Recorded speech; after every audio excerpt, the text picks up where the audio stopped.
আসসালামু আলাইকুম বন্ধুরা, আমি এখন অবস্থান করছি সেই আমাদের কুষ্টিয়া মেডিকেল কলেজ এবং হাসপাতালের মেন গেটের সামনে।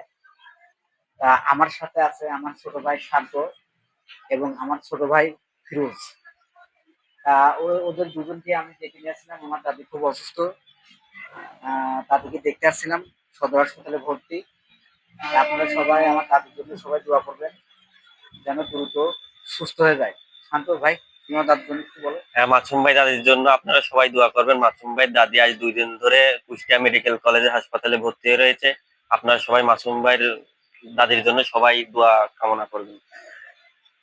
বন্ধুরা, সবাই বেশি বেশি করে আমার দাদির জন্য দোয়া করবেন, সবার কাছে দোয়া পাচ্ছি, সবাই বেশি বেশি দোয়া করবেন। ধন্যবাদ। আসসালামু আলাইকুম।